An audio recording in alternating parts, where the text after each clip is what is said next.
Welcome to Pulse episode 74, finally time for some StarCraft news. In this week's episode we take a look at patch 1.3.2 and the Grandmaster League, the StarCraft series in G4 TV's video game Deathmatch, the usual GSL, NASL, TSL3 and this time around Dreamhack and CSN updates too, TLO's new player house, Boxer's Wings episode 2, some more micro bot action, a ton of interesting and funny images and much more. Let's get started.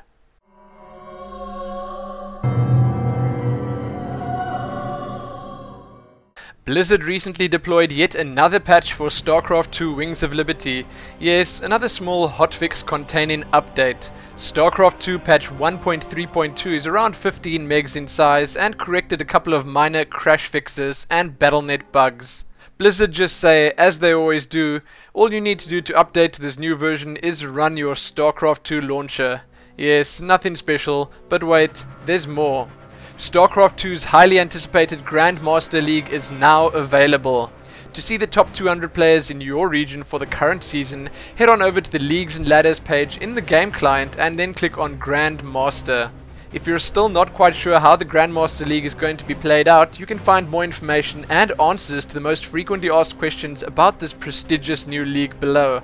And unofficially, the guys over at Team Liquid have a nice information thread up about the Grandmaster League too. As one quick Grandmaster extra, a few Team Liquid community members were worried about Grandmaster players' Smurf accounts making it into the Grandmaster League, saying it would be unfair to have two accounts in the Grandmaster League at the same time. I thought I'd just mention this here because I'd love to know what you guys think about this. Do you think players should be able to, if they are willing and capable, to have more than one account in that prized top 200 at a time? I personally think that if a player of any region has enough time and dedication to get into Grandmaster League with multiple accounts, then they deserve to stay there with multiple accounts. Let me know below what your thoughts are on all of this. And as I said before, read more about it below. I don't know if any of you guys and girls have been following the G4 TV video game Deathmatch Franchise Edition, but hey, we're down to the final four and StarCraft is up against what is no doubt its toughest opponent thus far, Mass Effect. StarCraft has taken Mass Effect down before, back in December if I remember correctly, so let's help our baby do it again. What's quite interesting is that if StarCraft does make it through, it'll most likely be facing off against Zelda. Yes, there's never been a more worthy opponent. So if you're keen to vote, or just want to see the full results thus far, check the links below or head on over to G4 TV's site. Just a week or two ago, 16 of the world's elite StarCraft 2 players gathered in Seoul, Korea to battle it out for the title of GSL World Champion. When it all came down to the climactic grand finals, we were treated to a mirror match between two of the greatest Terrans StarCraft 2 has ever seen.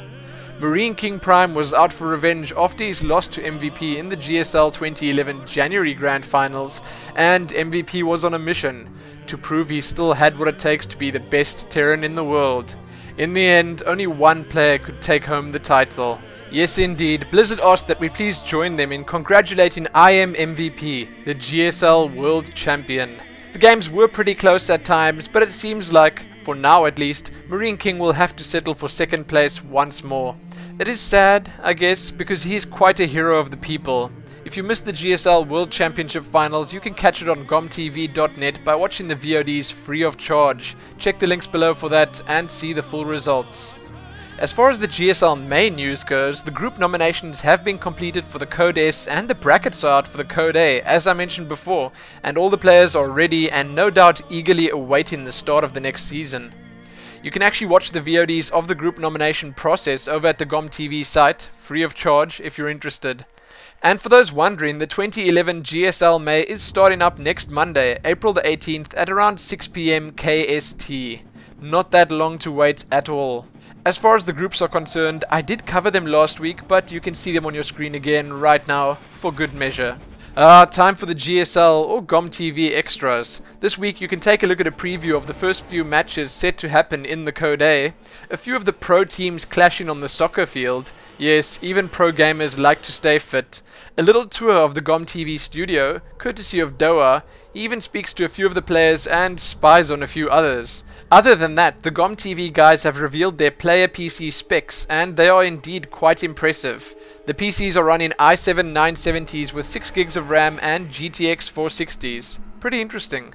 Lastly, it seems like they've also released the GOM player for Macs. All that and more can be found below. Check it out and enjoy. Oh Dreamhack, how long we've waited to hear the sweet sound of battle echoing from your chambers. Okay, wait, that didn't sound right. Let me just come out and say it. Minchul MC Jang has been crowned the Dreamhack Stockholm Invitational Champion. The Kratos Protoss faced off against the Beast from the East, also known as White Ra, in a rather epic best of 5 series. White Ra actually managed to take the first 2 games, making MC's victory that much sweeter, and let's face it, that much more impressive. What got a lot of people quite heated was how MC won the last game, the deciding match between these 2 players. MC did a successful proxy 2-gate on Shakura's plateau to win the series. Yes, some would call that cheese, and I guess they would be right. Needless to say, rage. Yes, just rage. Not from White Ra, though. He's probably the nicest guy on the planet and no doubt chalked it down to him just being a bit unlucky. No, the rage came from his disgruntled fans. MC did tweet about all the flames that he was getting and I guess shut them all up by saying something that's more true than many would care to admit. He said the following: "I hope this is translated and shown to foreigners who are criticizing me.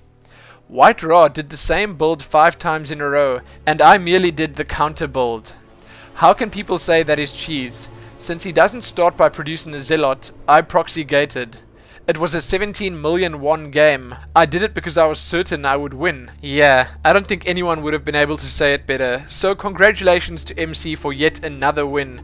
A few extras that would probably be worth mention are that there are many interviews from various different sources with the players and big names that attended the event. I won't mention them all here, but you can find them all linked below. A few photo galleries of the players attending, a highlight video of the entire event, and other than all that, Show replaced Boxer at the event as Boxer was diagnosed with acute enteritis and rushed to the hospital. Ouch. So as I mentioned, check all that news and all those extras out below. In the Poker Strategy TSL 3 news this week, we take a look at the round of 16 day 1 and 2 that were recently completed and look forward to day 3 and 4 coming up this weekend. In day 1 of the round of 16, we saw Thorzane take down Tyler, MC take down White Ra, yes, and then came Dreamhack, poor White Ra. Adelscott took down QXC, and lastly Cass took down Nada. In the next 2 play days that are, as I said, happening this weekend, we're going to be treated with Boxer vs Sen and Hasuabs vs Morrow. I absolutely can't wait. So if you're keen for some TSL 3 action, head on over to the official 2011 Poker Strategy TSL 3 website for the full schedule, past results and much more. As an extra, you can check a recap of the first week of the round of 16 out over at Team Liquid. This includes battle reports and VODs of the games and interviews with the players. Below you can also see Mondragon's apparent secret training VODs versus Protoss. Yes, quite sneaky and well worth a look. As usual, you can find all that linked below or over at teamliquid.net. The NASL. Yes, just a couple of days ago the North American Star League started up and, well, it didn't receive the best possible welcome. I guess I can talk about the bad first. Apparently the casting wasn't top-notch from all parties right from the start. Yes, Gretorp was apparently a little loud and, some would say out of control. But I personally don't think it ruined the viewing experience. On the flip side, a lot of people were also really impressed with Diggity's casting skills, so that's good. There were various different complaints about the fact that the NASL VOD setup seems archaic compared to that of the GSL or even the TSL 3. Apparently they aren't even separating the sets of games, they're just throwing them all together into one long VOD, and well, that's frustrating more than a few players. And lastly, there were some complaints about the fact that nothing was done to prevent the games from being spoiled for the EU viewers, who receive their streams after the US viewers. And to get the drama entirely out of the way, it seems like July has been awarded a win over White Ra because White Ra failed to show for his games, even after July waited for 4 hours. That was most likely due to the fact that White Ra made the Dreamhack finals and the games were meant to be played at the same time. Okay, so with all of that out of the way, let's look at the first few sets of results. Now bear with me here, because the chances are that when this episode is finally up, then there will be another day's worth of results that I did in fact not cover, but hey, you will be able to find that below. So in the first 3 playdays of the NASL, we saw Moon take down Grubby, TLO beat Vibe, Sheth take down Autosys, Phoenix beat Kiwi Kaki, and Morrow take down Rainbow.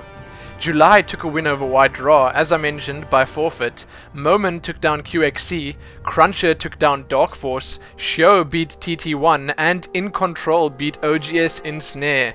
Yes, In Control is definitely stepping his game up. The third playday saw Strelok being awarded a win over Naniwa, Slush take down Moonglade, Kawhi Rice take down Heypro, Nada beat DDE, and Squirtle beat Axslav. Those are all the results I have for you, thus far at least, and you can check them all nicely summarized below or over at the NASL site. And yes, be sure to keep checking back here for all the rest of the playdays coming up. Lastly, in the NASL news, you can read about their recent schedule change. The Too Long Didn't Read version is basically just that the matches will now air on Wednesday to Sunday as opposed to Tuesday to Saturday. To facilitate this change, there will be no games on Friday this week. Also, from now NASL will allow players to postpone their match by 1 day if they need to reschedule because of major LAN events. Sounds good to me, especially if this will help prevent any more of those forfeits from happening. As I mentioned, you can check all of that out below. The guys and girls from over at CSN seem to be here to stay. Seeing the overwhelming support of the first Clash of the Houses event, the Cybersports Network is proud to announce the After the Clash Cup. This will be the first of many to come from the Cybersports Network. The cup will follow the second Clash of the Houses Cup to happen on Sunday, April the 17th, and will offer $500 in cash and other prizes. Here to stay indeed. There are more and more big organizations stepping up and providing for all the StarCraft 2 players out there, so hey, show them some support by watching the event live, sharing the news, or even, if it's at all possible, taking part. You can read more about the After the Clash and the second Clash of the Houses events below. Also, be sure to check the official CSN coverage thread on Team Liquid. Lots of cool stuff to be seen there. So with that done, let's head on over to the tournament and event smalls. First up on the official site, you can read about the Collegiate Esports series that's coming up soon. Then you can also read about the ESL's 5th Female StarCraft 2 Cup. You can find a MLG Dallas replay pack below.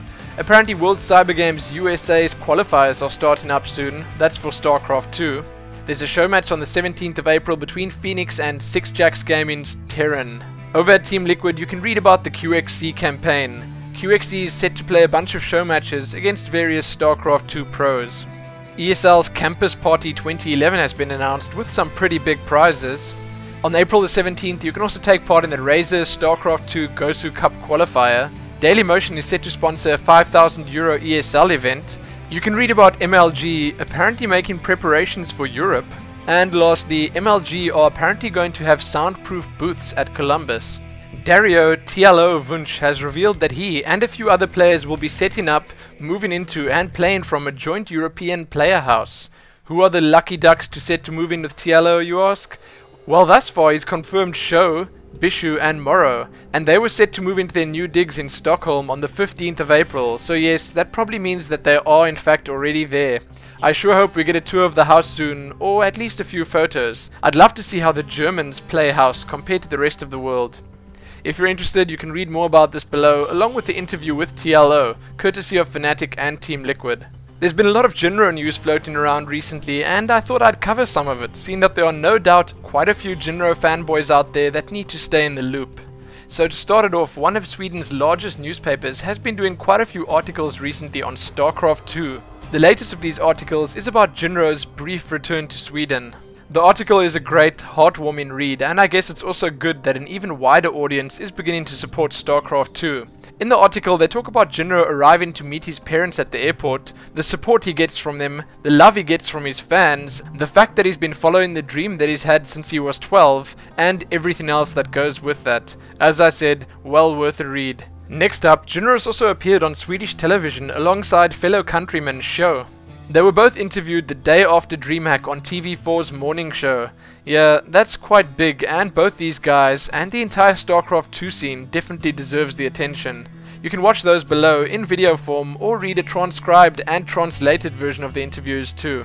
A dedicated fan from the Team Liquid forums has taken it upon himself to add English subtitles to the second episode of Boxer's Wings.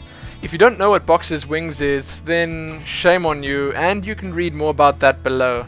The fan does provide a quick disclaimer saying that he's not part of the sub-team that did the first episode and is merely an active member of TeamLiquid.net. He said that he's seen all the posters on Team Liquid that have been waiting for the next episode of Boxer's Wings, and it has been a couple of months now. So he thought that he would step up and try his hand at it. It may not be perfect, but hey, at least we get to watch and enjoy more of what I find is an amazing series. Check it out below and be sure to leave a comment of appreciation. The Automaton 2000 microbot is back and displaying its prowess on the battlefield once more. This time around, the creators have programmed the bot to do a few siege tank drops. Not just any tank drops though, they actually managed to use 5 siege tanks and 5 medivacs to take out 14 drones, 20 zerglings, 2 ultralisks, 17 roaches and 9 banelings. Yes, how they managed to do that I don't even know, but as usual it's a pleasure to watch this most skilled of microbots in action. What I found was quite fascinating was that this is not a third-party program. All the code was written in Blizzard's Galaxy editor. That says a lot about the skill of the coders and, well, the versatility of Blizzard's Galaxy editor too. That says a lot for the skill of the coders and, well, the versatility of Blizzard's Galaxy editor too. If you're interested in some more crazy automaton ownage, check that video right here on YouTube. While there isn't really any proper StarCraft 2 music to have a look at and review this week, we do have one video that I thought was both really creative and, well, just damn cute. The girl you can see on your screen right now, yes, she warned us that she might look a little bit awkward, but hey, who cares? She put herself out there and that alone is more than many can say, and it's quite admirable. She asked her friend to go to the prom with her with a song, and no, not just any song, a StarCraft 2 song. I assume he was a StarCraft player himself, because after hearing that he did in fact say yes. Of course. How on earth could he not? As I said, really cute, and you can check the full thing out below or right here on YouTube. I recently spoke about Autosys quitting MIM and joining 6jacks Gaming to be their StarCraft 2 manager and coach. But now, things are moving forward and Autosys has signed his first player. Who is it, you ask? Well, none other than the extremely hard-working player with the knack for stirring up drama, Terran. Yes, that's his nickname. You can read a quick interview with Terran and hear all Autosys' reasons for picking him as the first member of 6jacks Gaming's StarCraft 2 squad below. So instead of just looking at art updates this week, we're going to take a look at a few slightly random, yet still totally interesting photos, wallpapers and more. First up, it seems like Idra has been streaming more than just StarCraft 2 recently. Yes, funny stuff. You really gotta watch what you do while on air. There's always someone watching. Next up, 2 stills and 1 photo from the Dreamhack Invitational. Both of these stills are pretty self-explanatory. The first one is an eager Idra fan, and the second is of MC after winning the finals with his 2-gate proxy. Gotta love it. And the photo, some real StarCraft 2 bromance. No more needs to be said. Then we have this amazing White Raw wallpaper. Now this was apparently made for White Raw by a fan that was sad about his NASL forfeit. It is really quite cool and incredibly, well, sad, I guess. Still though, great work whoever you are, this one is well worth a download. After that, this screenshot of a guy complaining about being cheesed on Shakura's plateau. Yes, even if you can't see the screenshot clearly, just look at the minimap and the placement of the proxy gates. The chat reads, "Lol, you're actually proxying without scouting. That's like insta-ban, map hacker." Definitely made me laugh. Next we have a look at an incredibly, extremely, overly cute StarCraft 2 themed cake. A StarCraft 2 playing couple recently got engaged and are getting married this very weekend. They made or had this cake made for their rehearsal dinner. Amazing stuff. Last up we have an image I have no doubt you've probably seen before and, well, it's nothing really new. I just wanted to mention it here and point out that it is in fact hyping me up more and more for BlizzCon and StarCraft 2 Heart of the Swarm. This is Kerrigan from the BlizzCon website, and yes, Kerrigan is looking more human than she has for quite some time now. So this sort of hints even more at a fact we probably all already knew, but I will say again. Heart of the Swarm's main protagonist is no doubt set to be Kerrigan, who also probably retains control of the Zerg, despite being human again. I absolutely can't wait to see how she works with Jim Raynor and all the others. It's going to be good. I just thought I'd mention that there's also an interesting discussion going on about this over at Reddit, so if you want to check that out, you can do that below as well. Let me know if you guys and girls enjoyed these slightly random images. I personally think they're a lot of fun. If you do, I'll most probably do something like this every week. In our last piece of community news, this is something I just couldn't help but cover. Root Destiny was recently talked into casting a Bronze League match on his stream, and man, was it a laugh. With quotes like the following, how could you not want to watch it? Hatchery going down before the queen, very nice. Typically you'll see Zerg players do this when they want to transition and losing their entire base in an early game. Holy crap, I'm almost older than those APMs. Pretty cool. Uh-oh. Uh-oh. Uh-oh, here he goes. Oh, but he went back, never mind. Very impressive micro. I like how the Zerg is evenly distributing damage between the enemy units so as not to kill anything too quickly, but to make it so that all of the units die at the same time. It's actually a really cool effect. Protoss, on the other hand, seems to be more in favor of a strategy that actually works, which is why he's focus firing the roaches. He's only sending one zealot at a time to fight, so he doesn't lose his whole army at once. Oh, but he's warping in more zealots, which, as we know, are super defective against roaches. Yes, Destiny is indeed a legend, and such an entertaining guy to listen to. Check that out right here on YouTube for a good time. Let's head on over to the community smalls. On the official website, there's a poll titled, "The Most Interesting Man in the Sector." They've also got a new custom map spotlight up. Then you can check out the new StarCraft 2 community tip hotline. You can also read about how StarCraft 2 has won a Lara award. And you can read an interesting article over at CVG wherein the guys from Activision said they're still warm and cuddly. It looks like the guys at Blizzard are looking for a lead 3D environment artist for their next gen MMO. DC Direct has announced the next StarCraft 2 premium collectible figures.